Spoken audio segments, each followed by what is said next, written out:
This is episode 6 of the Operation Paragon podcast. I'm your host, Gabriel Schickler, and today we are joined by Wouter De Gruijl. For anybody that speaks Dutch, I apologize, I do not. You'll probably know him better as Time to Be Better on Instagram. He's a Dutch aircraft mechanic turned health coach and entrepreneur, and he now focuses his brand on nutrition, supplementation, training, and a little bit of mindset. Today we discuss his journey in finding a path that he enjoys compared to the one that he didn't before, how you can get started taking your nutrition to the next level, how to stop other people from talking you out of your dreams, the crisis of purposelessness and meaning that many men in society face today, and much more. The first thing that I'm really curious about with, you and your brand, you have right in your bio, you're aircraft engineer turned health coach. So, obviously that's a very different life path and career. So I'm really curious just kind of what got you started, building this brand, and then what really led you to switch full-time into, pursuing this. Yeah, so I think as many people have it, when they finish high school, they have to kind of choose a path for themselves, what to do next, and they don't really know what to do. And it was the same for me. And I was kind of good at math and physics, and I like traveling, and traveling has airplanes. So I was like, hey, you know what? If I can do aircraft engineering. So that's kind of how I got started with aircraft engineering. So it was totally, I just had to pick something, and I thought, this sounds cool. I can do a lot of stuff with this. So that's how I ended up doing aircraft engineering in university. And I basically finished that entire degree, bachelor's and master's. And during my master's, I already started to get into fitness seriously. And at some point I met somebody that was actually active on Instagram himself. And I thought, I can do something similar, to just share my things. I didn't really think about it as a business thing at first. That was just, I've always liked helping people. So I was like, if anybody gets any help from anything I said, then that's a win for me. So let's just start talking about some things that I find interesting. So I finished university, and I got into my first engineering job. And I just have to be honest, I really didn't like the work. I really didn't like it. It wasn't what you expected, or? Yeah, I mean, kind of like already during my studies, I was like, okay, I have to finish this, and then we will see what I'm going to do with it. But at least I want to have the paper. And when I finished, I was already like, I'm not sure if this is really for me, but I'm just going to give it a shot. Because I started all this time, you spend like how many years? 7, 8 years for me in university. And you want it to be worth it. Everybody tells you like, come on, man, you started, now you have to get to work like, for something. So I got into an engineering job, and I just really didn't like it. I didn't really like the people that I was working with. I didn't really like the work. It was totally meaningless for me. I didn't get with enthusiasm out of bed in the morning. And I didn't really see a future for myself doing what I was doing. And at that point, my Instagram had grown to like the size it is about now, so over 10K. And I had the opportunity to make a little bit of money with my Instagram. And it was enough for me in my situation to make a living, sort of like very minimalistically. I don't really need a lot of money. So that's why I decided, you know what, this is what I really like to do. And ultimately, what is life worth if you're not doing what you like to do? I'm not going to spend the rest of my life doing stuff that I don't want to do, that I don't think is important, even if it makes double the or triple the amount of money. So I quit my job and started doing what I like to do. So awesome. That's how it. Yeah. And so how did you really decide on that specifically as what you wanted to pursue? Because there are a lot of different ways you can take that, a lot of different passions that I'm sure you could discover. So why was this like the one thing that really caught your attention? Yeah, it's a good question. like you said, sometimes people say like, how do I find my purpose? And from my experience, it's always been you have to try a lot of things, and some things just Mm. stick. Mm-hmm. Some things just stick naturally, and if you haven't found it yet, if you're unsure, you haven't found it yet. You just need to try more things. Mm-hmm. And for me, I don't know, fitness, bodybuilding, it just stuck with me. And from that fitness, that's what it started with, grew my passion for nutrition and supplementation, and ultimately also mindset, because it's all related in a sense. If you want to grow muscle, you need to Mm-hmm. know a little bit about nutrition, or else you will never make any progress. Yeah. And naturally, you get introduced to supplementation. And in the beginning, you think, oh, I really need whey protein powders to grow muscle. And later you find, oh, it's like it's a scam, you know, you don't really need Mm-hmm. protein powders at all. And you start to research that stuff. And yeah, it just fascinated me. And I felt like there was a lot of misinformation, a lot of Mm. confusion. And I love to talk about it. It just gripped me, and it's difficult to explain. Mm-hmm. That's why I always say I think for some things you just have to be irrational and go with your feelings. Yeah. Yeah. Definitely, trust your gut on a lot of things. Like you might be aware of this, you might not. I actually dropped out of college about 6 months ago or so now. Or actually, no, more than Mhm. that. End of last spring semester, right? So I guess it's getting close to a year at this point. But yeah, it's one of those things where it's like, I don't know if this is going to work out, but I feel Yeah. like it has more potential than, the path that I was on. Um, Hmm. so yeah, so I definitely understand that. So one thing that you mentioned, right, with it being really confusing, um, you had I think it was a reel you did recently where you were talking about the problems with kind of the social media information on nutrition and stuff, and you were talking specifically about raw milk, and it's like, oh well, you need it to be this, and you need it to be that, and you have to focus in on all these things. Um, and one thing that I really appreciate about your page is the fact that you don't just focus on nutrition, you don't just focus on fitness, you do a mix of that.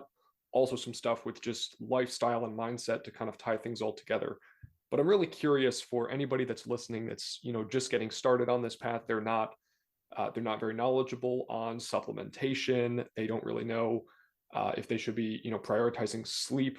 All these different things that are really important to do long term, but can be kind of overwhelming to do at once. So, what would you say is like the top priority for somebody just getting started? And maybe it's not just one thing, but what are the most important things to get down first before you move on to the less impactful things, if that makes sense?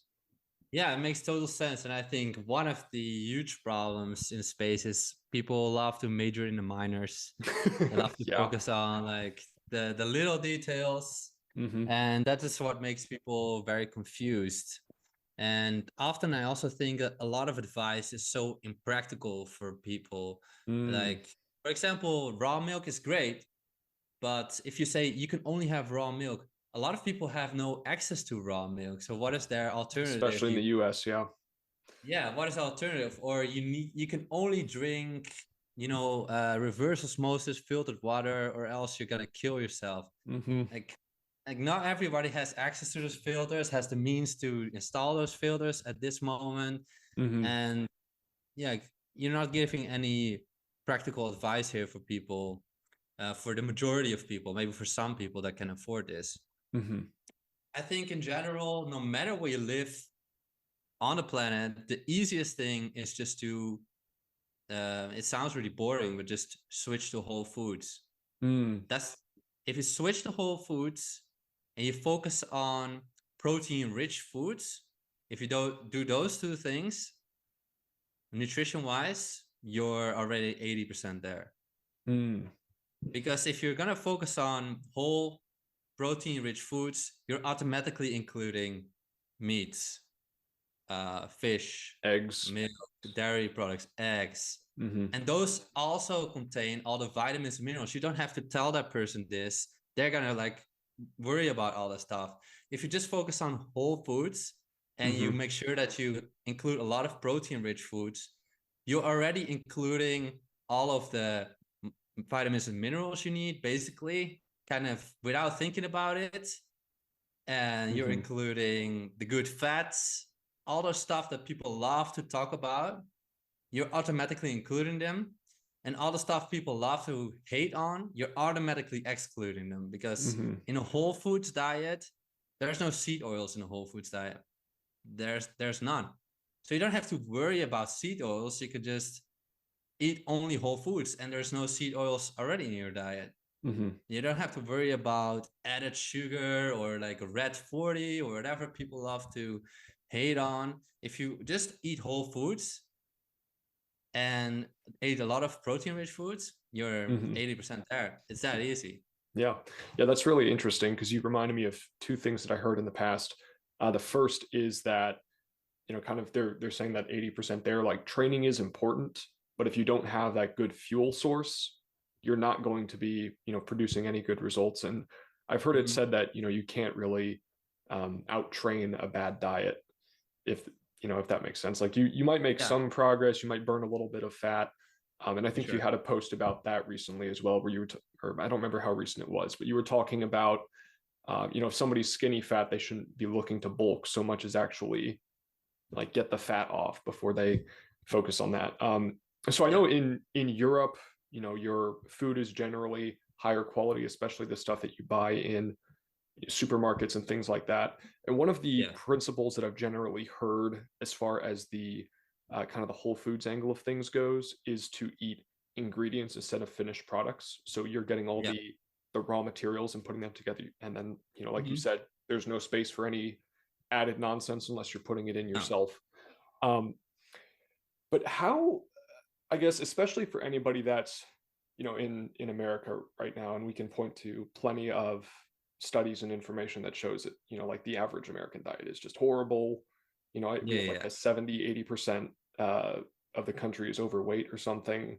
There's I forget the exact statistic, but there is a ridiculous percentage of military age males that are unfit for service, because they're either, like, if there were a draft, they would be exempted because they either have a drug addiction, mental health issues, or obesity. And these are things that are just like no go. You can't be trusted with a weapon. You're going to get yourself and other people killed. So I guess what I'm asking is kind of in keeping with what you were saying earlier about majoring in the minors. How obsessive should somebody be about keeping their diet super focused in, lasered, like always trying to avoid these things? Or is there some room for I guess being a little more lenient with that? Yeah, there's definitely room, and probably for the longevity of your habits, you have to find, I don't really like the word balance, but you have to find a way that works for you, that is still healthy, but also works. Like some people, they can go 100% and they never cheat and they have no problem with that stuff. But some people cannot do that. And it's better to go 90-10 or 80-20 and keep that up for the rest of your life than to go 100-0 for 2 weeks and then just crash and burn. Because that's what a lot of people do. And that's, of course, the whole problem that you have with diets. There are some studies that say, 98% of people regain all their weight after a diet is because they're focusing on some short-term results with an approach that's totally not sustainable. And if you want to change your life permanently, you have to change your lifestyle permanently. You cannot just do a temporary thing and then expect a permanent change. That's just silly. And that's what a lot of people do. They do this crazy diet. They cut out everything. They start doing a crazy amount of exercise that they will never keep up the rest of their life, because they hate it. And if you do that, you're not gonna have long-term success. So you gotta find. And for me, I found personally that if I started with an 80-20 approach, so in the beginning, maybe I still had some cheat meals or whatever. Over time, I didn't need them anymore. So also, if you kind of gradually get into this lifestyle, you know, at some point I was like, I don't want this chips anymore. I don't want, you know, or I don't want this anymore. It doesn't fit me anymore. And I feel that will happen for a lot of people as well. If you let yourself a little bit ease into it, start with it 80-20, 70-30. And yeah, Build from there. that's Yeah. better. Yeah, I definitely understand that. I had a total sugar fast that I did. I think it was first semester of my sophomore year, so this was a couple years ago now. But it wasn't like something like, you know, spiritual necessarily. I just said, okay, I'm going to get my diet dialed in, and for, you know, a full month, so 30 days straight, I'm not going to touch anything with sugar in it. I was eating at the school cafeteria, so, you know, I still had some like bread and things like that occasionally that had some sugar in it, but like I wasn't getting any desserts. I was avoiding, you know, everything except water to drink and all that. And then I remember I got to the end of the 30 days and I said, okay, I haven't had a soda for a month. I'm going to sit down. I'm going to enjoy a soda. And I got myself a glass of Coke or Pepsi or whatever they had. I sat down, I took a sip, and I said, I don't like this. Yeah. Like I'm eating more sugars now. So like I do enjoy some sodas, but there's also that mental game where part of you is like, you know, my taste buds like this, but in the Yeah, back of my head I also know that part of this is just addiction and this isn't actually like good, which is a very interesting perspective to have. exactly, for sure. And Yeah. that happened for me over time. Like somebody can, you know, fill the table in front of me with junk food Mm-hmm. and chips, and I don't want it. I just don't want it. I'm not Yeah. even like, oh, I can I have to stop myself from touching it. No, I just don't want it. I'm not I'm just gonna order something else. So that just grows over time. Mm-hmm. But I think the Yeah. problem is that a lot of people go from 0 to 100, and they're not ready for it, and they crash, and that Yeah. happens a Yeah, lot of the that time. makes perfect sense. Fitness Now, as well. one thing that I do have to ask, because you see this a lot with anybody that, you know, tries to do anything, whether it's taking their fitness to the next level, taking their business to the next level, um, you know, getting a good relationship with God, any of these things, there are always going to be haters that come out of the woodwork and they're like, oh, you know, you think you're better than us and all these different things. But one of the things that I see repeatedly is that whenever somebody starts to build that momentum and maybe, you know, start getting to the space where they yeah, like you're saying, they're not tempted by that stuff anymore because it just doesn't Mhm. appeal to them. um Something that a lot of people say is like, oh, you know, you just need to live a little, you know, like loosen up, don't be so hard on yourself. um what do you say to people that, you know, kind of have that perspective, and have you ever had that experience personally? Oh yeah, I have that all the time. I mean, I have my parents tell me like, why do you live Mm, so extremely? Or even with, you know, I quit my job, of course, and they're like, oh, don't you think this is a mistake? You know, I relate to all people of that. always, Yeah. yeah, people always try to put you in um into kind of their way of living. I think a lot of people, Mm, they think that their way of living is the right way of living, and they want other people to adapt to it. I'm not really sure what it is, but yeah, I just say to that, like, you got to find your own, you mhm. really have to find your own lifestyle. Yeah. And um yeah, I say to that, like, I'm not gonna do the things that don't make me happy, no matter if it makes you happy. I'm cool with that. Mhm. Like, you can do that, but not me.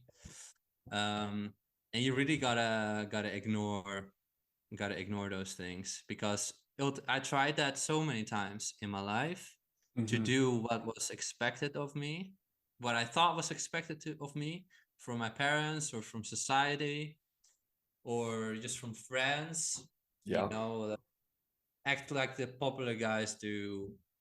You know, everybody's drinking alcohol, so now I gotta drink alcohol because I want to be part of the cool guys, and Mhm. um, it always make me feel like shit. So Mm. uh, after a while, I just learned, like, if I'm gonna do something that just because other people want me to do it, I'm gonna feel like shit, and I don't want that anymore. Mm. I'd rather be feeling good and people say that I'm crazy or weird, than the other way around. People say like, "Oh, you fit in, you're such a good guy," but like within myself, behind the mask, basically, I'm feeling like shit. Mm-hmm. Yeah, 100%. And that's really interesting that you kind of brought it up from that angle, because something that I realized is that whenever somebody says, something isn't good, there might be a moral judgment there, like this thing is morally wrong. But more often than not, it seems that instead of making some sort of moral assertion of people shouldn't do this ever, they're saying you shouldn't do that because I wouldn't. And like you said, they're assuming that Mhm. your values are the same as theirs. And so you're definitely right that it is very important to find your own voice and figure out what you genuinely want. Because like at the end of your life, nobody is going to care like how many times you upset them or whatever. You're going to have the people that like you and the people that don't, and it's not like there's Yeah. a little tally chart where it's like, oh well, I have 500 people that like me but 501 that don't. Like if you do anything with your life, you're going to have disagreements and make enemies, and that's part of the beauty of being human and having free will, is we're allowed to make these determinations for ourselves and figure out what we actually want to be. So that's really powerful. Uh, Yeah.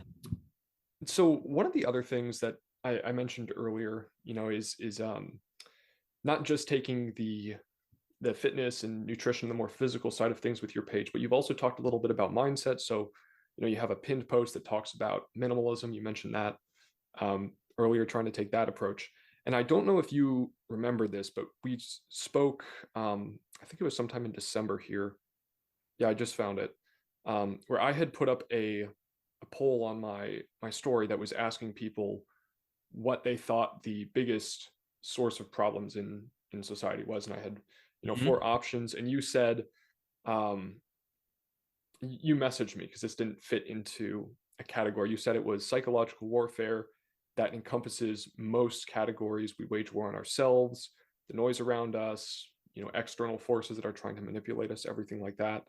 And you Mhm. said that you think it's become too much, people can't handle it anymore, and you have a lot of guys that are reaching out to you on a page that is, like, you have the mindset stuff, but for the most part it's still about kind of the physical aspect, the mindset, Yeah. everything like that. There's an American entrepreneur, well actually he's an Armenian immigrant named Bedros Mhm. Koulian. I don't know if you're familiar with him, but he has a saying where he goes, fitness is the gateway drug to self-improvement, because like if you want to have a better relationship with your wife or girlfriend, you want to do better in business, all of these things are influenced by external realities, like how other people are going to choose to see things, uh, the way markets work, the economy, everything like that. But your fitness is 100% your responsibility, because you can control every single thing that comes, that you consume, and you control Mhm. exactly how much effort you give in the gym. Um, so I've got a few different things I want to touch on here, but the first that I'm really curious about is, would you say fitness was really what got you started on kind of on this path and taking your life seriously, doing your own thing, building your confidence, and some of the more uh, immaterial, if you will, avenues? Yeah, absolutely. Absolutely. And I also think, looking back at it now, it might have started partially as a result of, it sounds really like psychological or deep. Maybe it's not that, but as a sort of trauma Mm-hmm. um, from high school, where I used to be the weakest kid. I always used to be the weakest kid. Yep. I grew really fast. Like I'm very tall. I'm basically 2 meters tall. So it's like 6'6" or six foot Yeah. seven, somewhere in between. Wow. But I was like very lightweight, like 135 pounds, Mm-hmm. So it was like, a beanstalk. And I was totally, yeah, I was always the weakest kid, and I really hated that. I really Mm-hmm. hated that, and it bothered me a lot. and I wanted to make a change. Yeah. And I didn't really have the opportunity to do that much at high school because I didn't really have access to a gym. So I used to do maybe at home some push-ups and stuff. Mm-hmm. But when I finally had access to a gym, in university I started doing that seriously. Mm-hmm. And yeah, that's definitely, it gives you, like you said, it's a gateway drug to so many things. It gives you more confidence, but just because you look yourself in the mirror and you see Mm-hmm. you look better, but also because you finally see you're making progress into something. Some people have Mm. never really seen that in their life. Like when actually a weight that you started with that felt heavy starts to become your warm-up Mm-hmm. weight, that's a great feeling. Yeah. And Yeah. that you all did it all from yourself. You realize you have this power inside of you, and some people don't realize this.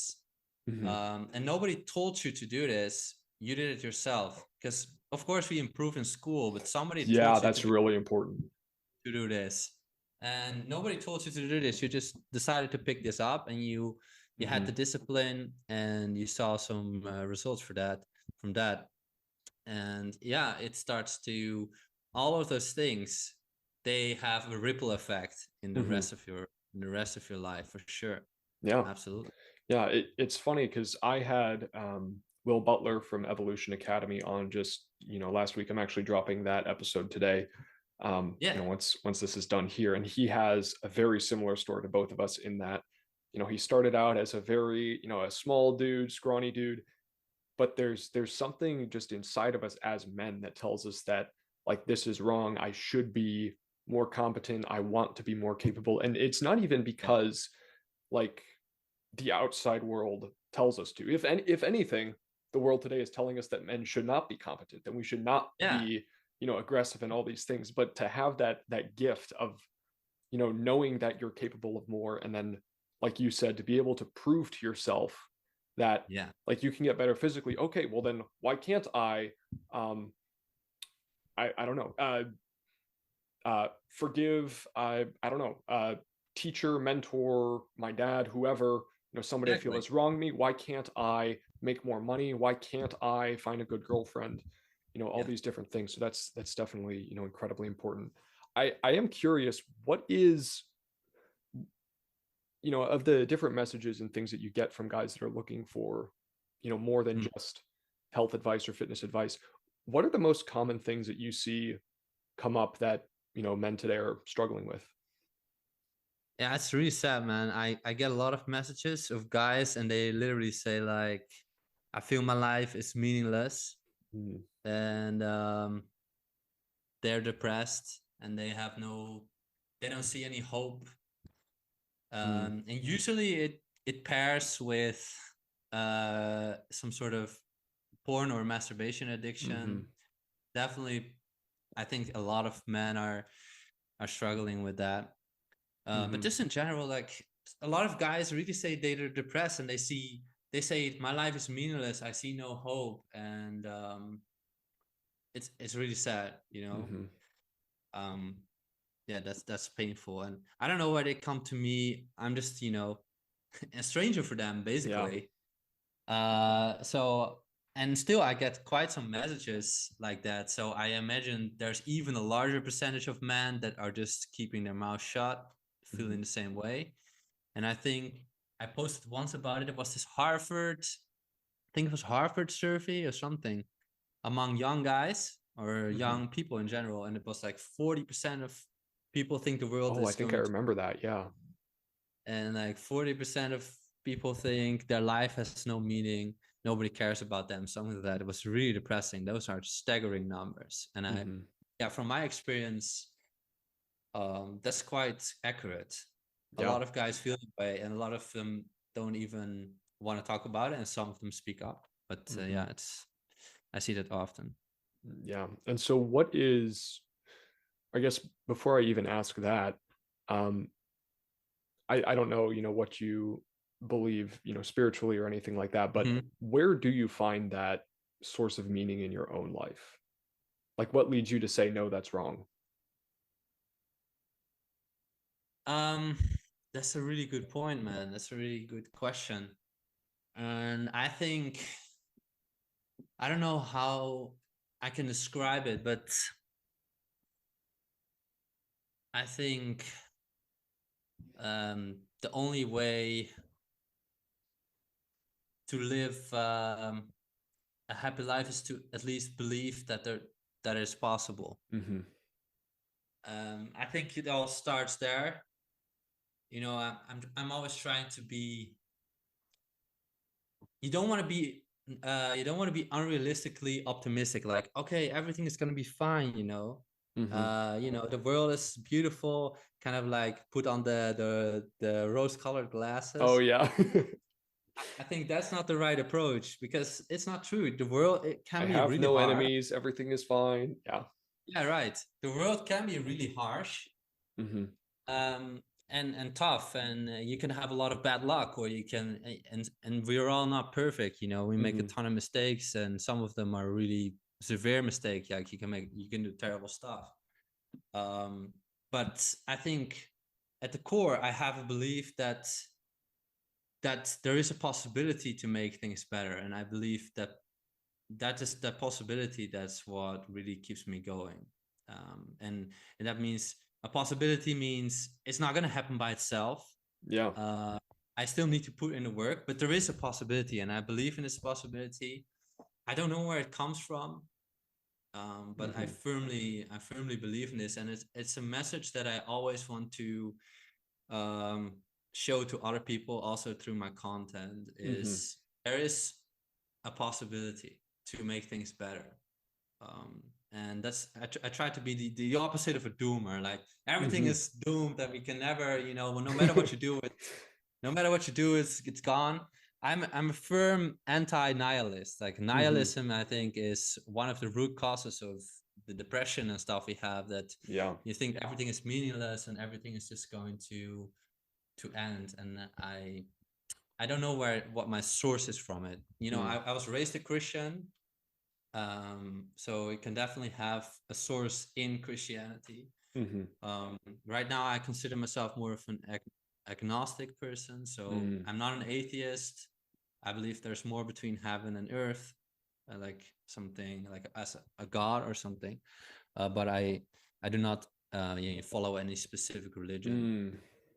But Gotcha. yeah, I think that's really important, Mm-hmm. and that's what I believe in. Yeah. So it sounds like what you're saying is, eh, if I'm understanding what you're saying about nihilism, is that there is an order to the world that's greater than any of us, and so it's not entirely up to us to just kind of invent meaning. Like there is a higher calling and a higher purpose for each of us in our lives. Is that fair? I guess so. I guess so. It's yeah, I'm not sure if there is a meaning like it's God given, or there's a meaning. Maybe sometimes we have to make it up. I'm not Mm-hmm. really sure about that, but at least I Yeah. believe there, you know, nihilism is just, yeah, it's not the way to go. Mm-hmm. Um, Yeah. Yeah. That yeah. that was kind of interesting because the um that whole line of philosophy, starting with Descartes, where he tried to build a cohesive worldview from just the premise of I doubt, yeah, as kind of Mm-hmm. the fundamental reality. And Yeah. then even going all the way to Nietzsche, who's usually championed as like the great nihilist philosopher. These guys were def- trying to define a philosophy and a worldview that would kind of fill that gap, so you could still find meaning in the Yes. things that you do. Now, I'm Christian, so I don't believe that they draw the right conclusions or they have the right premises for their arguments, but um, having that core understanding that there is a reason for being here. Like as a Christian, I believe that everything starts with God. So like every action, like if God didn't create the world, we wouldn't have matter, we wouldn't have our minds, so we wouldn't be able to do anything. But then Mm-hmm. because we're given free will, we have to cooperate with the grace that he gives us to do things. And then that's kind of how it works. So we're almost like co-creators in the meaning of our lives, right? Because we're allowed to determine those things to some extent, but then there's also that like ultimate destination that we're kind of, made for, and the reason that we have the unique gifts and talents and everything like that. Right, Um, right, right. yeah, and I also once heard it said that, the devil's greatest trick was, well, convincing people that he doesn't exist. And then his greatest weapon is, despair. Because if you're going to just give up, then like it doesn't matter how much information, how much knowledge, how much skill you have. If you don't think it's worth putting in the effort to really, achieve anything, you won't do anything about that at the end of the day. Um, Yeah. yeah, and so what would you say, like with what you said earlier, being the, eating the whole foods and then just starting to work out, if somebody is in that despairing state, is that where they should start to, address that and start to better themselves? That is a good place to start, because Mm-hmm. what I always like to say, what I talked about a few times on my page as well, I made a couple of posts about it, is a lot of people tend to treat the body and the mind as completely separate entities. So if Mm-hmm. you have a depression problem, you need to go to a psychologist. And if you're fat, you need to go to the gym. Mm-hmm. But I think those things are extremely connected, like very Yeah. interrelated. So if you start improving your body, your mind will absolutely benefit from that in so Mm-hmm. many ways. And conversely, if you work on your mind and you work on your mindset, if you get a better mindset, or if you, find religion and it really helps you, that will Mm-hmm. also give you the mental energy, the motivation that you need to improve your body. Mm-hmm. And of course, baby, your stress levels go down, so your testosterone goes up. I mean, everything is related to each other. Mm-hmm. So even if you don't have money for a psychologist right now, or you're in a third world country or whatever, you YouTube. can start. Read books. Yeah, you can start with reading books, and you can also start with improving your body. Mm-hmm. Movement, nutrition, all of those things will work together with each other, and you can get in some sort of positive feedback loop where things start to add up to each other. Your mind gets better, you sleep better, and because you sleep better, you have more energy Mm-hmm. to do stuff, and that makes you feel better again, and that's why you sleep even better, and all of the things add up. Mm-hmm. And you have to not start to see things as all those separate compartments, but everything works together. Mm-hmm. And the same goes, if you zoom in perfectly on health, if you improve your gut health, that will improve your immune system. Mm-hmm. I mean, it's not like gut health is just only if I have digestion problems, I need to work on my gut health. No, everything Mm-hmm. is, related to each other. Yeah. Yeah, So 100%.